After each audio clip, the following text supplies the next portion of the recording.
সকলোকে স্বাগতম জনাই মই ৰূপজ্যোতিয়ে পুনৰ এটি নতুন ভিডিঅ' লৈ আহিছোঁ আৰু সকলোৰে ভালে চাগে। আজি মই ওলাইছোঁ সত্যনাৰায়ণ পূজা ভাগ খাবলৈ আৰু তাৰ কাৰণে মই লৈ লৈছোঁ এয়া চাকি এগছ জ্বলাব লাগিব, যিহেতু সত্যনাৰায়ণ পূজালৈ মানে চাকি এগছ জ্বলাব লাগে। দিনটো সকলোৰে ভাল হওক তাকে কামনা কৰিলোঁ আৰু আৰু মই গৈ পোৱাৰ আগতে পূজাৰীয়ে পূজা আৰম্ভ কৰিছে।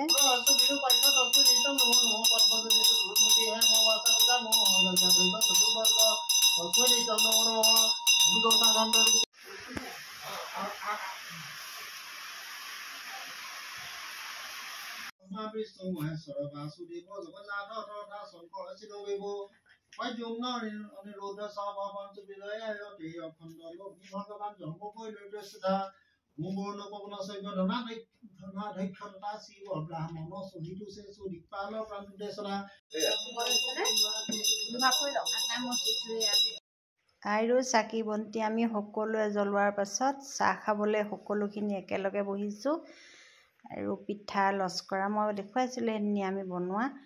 সেয়া সকলোৱে চাহ খালোঁ। মাৰ জিউ কলি ইফালে সেৱা ধৰিব হৈছে, গৃহস্থৰ সেৱা, গৃহস্থৰ লগতে সকলোৱে আমি সেৱা কৰিলোঁ।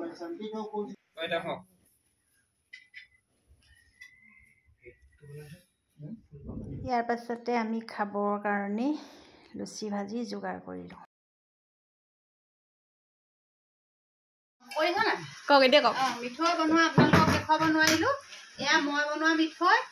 বুলি নেভাবিব দেই, সকলোৱে বনাইছোঁ আৰু ভালে দি দিলে। দেৱে মানে অকলে নবনাই, আমাক দি দিলে, বনালোঁ আৰু সকে লৈ।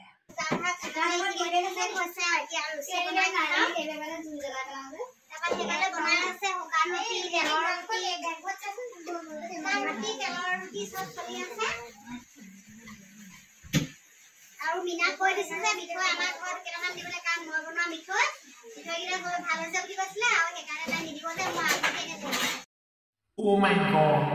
ভকতক সকলোকে খোৱাৰ পাছত সেইটো ভিডিঅ' কৰিবলৈ নহ'লে আমি সকলোৱে বহি একেলগে খাইছোঁ আৰু কথা পাতি পাতি। সেয়াই আৰু ভিডিঅ'টো কেনেকুৱা লাগিছে দেখিলে ক'ব। যদি ভাল লাগিছে তেন্তে লাইক কমেণ্ট আৰু নতুনকৈ যদি কোনোবা আহিছে প্লিজ ছাবস্ক্ৰাইব কৰিব। আজিলৈ ৰূপজ্যোতিয়ে বাই।